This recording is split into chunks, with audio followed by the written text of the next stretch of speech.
Welcome to Daily Wisdom, Walking the Path with the Buddha, a podcast shared by David Roylance. This podcast is dedicated to guiding you to completely eliminate the discontent mind and the suffering it causes by attaining enlightenment.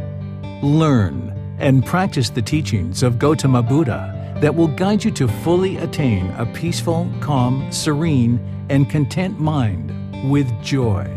To support this podcast, visit patreon.com/supportbuddha or visit buddhadailywisdom.com, where you will discover a full range of courses, retreats, and online learning resources to assist you on the path to enlightenment. Now, here's our teacher to share more.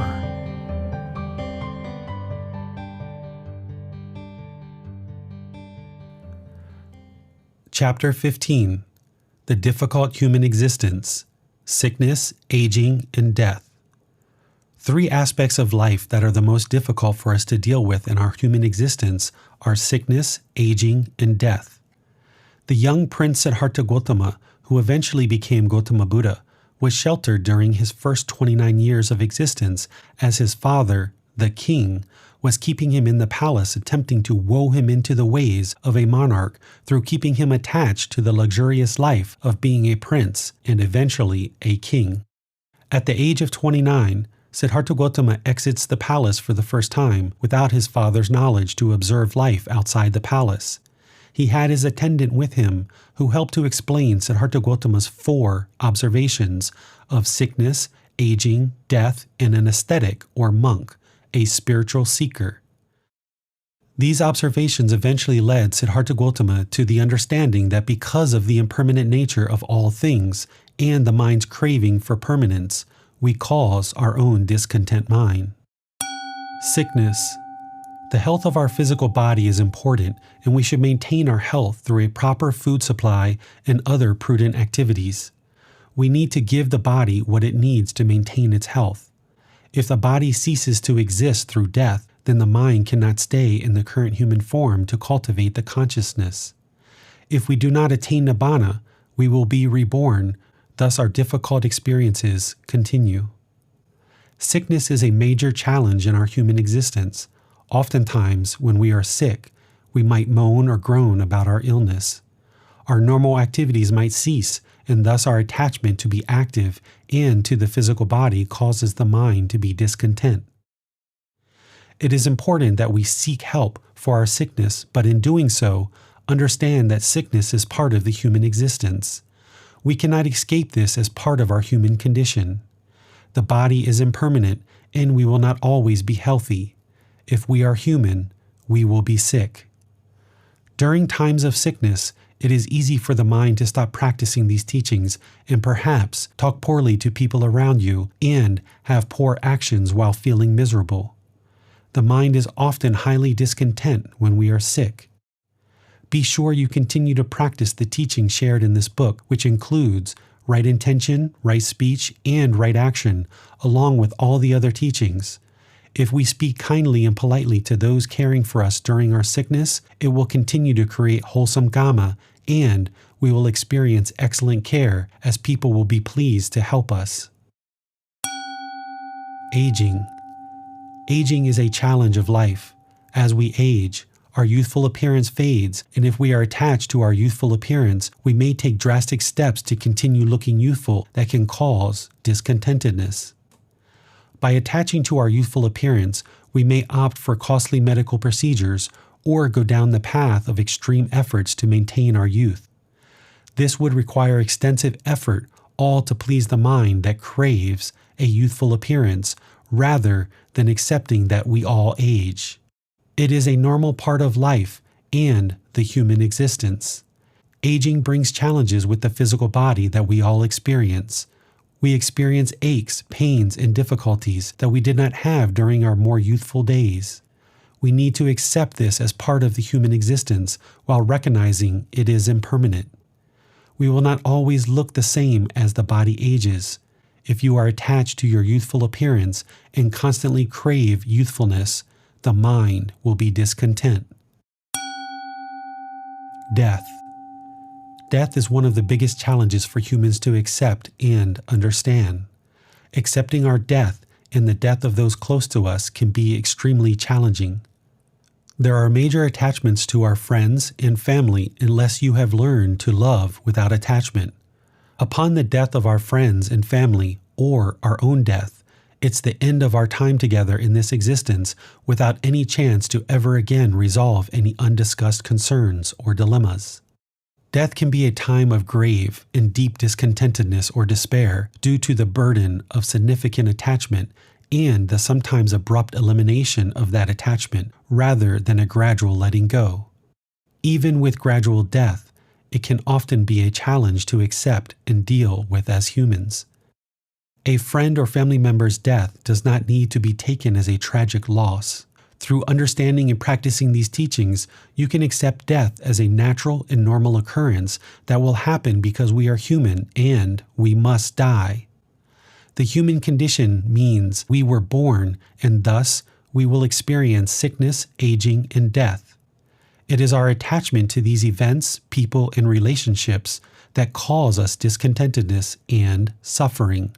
The mind craves for permanent health, youthfulness, and for those close to us to be with us permanently. Death does not need to involve sadness, grief, and remorse. These are feelings produced due to attachment in the mind being discontent. If there is love without attachment, you can experience death of those close to you without sadness, grief, nor remorse.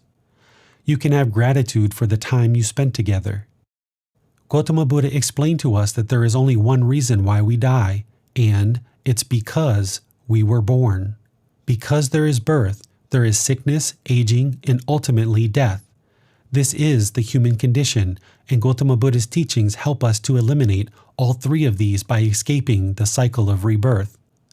If we are not born, then we will not experience sickness, aging, nor death.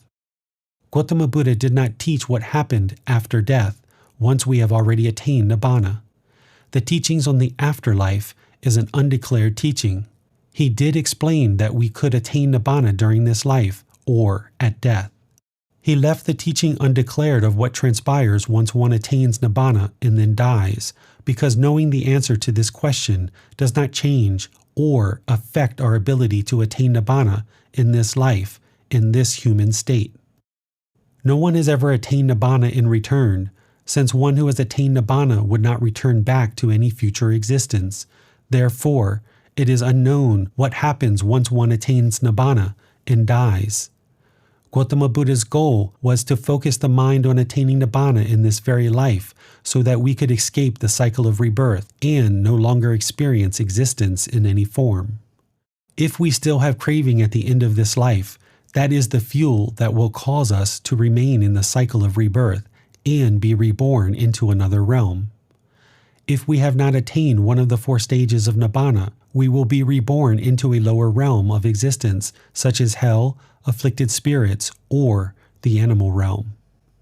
Siddhartha Gautama eventually left his royal heritage to seek a better understanding of these observations of sickness, aging, and death to help end discontentedness of the mind. He became a homeless, roaming ascetic, seeking a better understanding of life, and to resolve the significant discontentedness he observed with the human existence through leading an ascetic life. He was not interested to be a ruler over people in misery and pain, with discontentedness affecting the mind.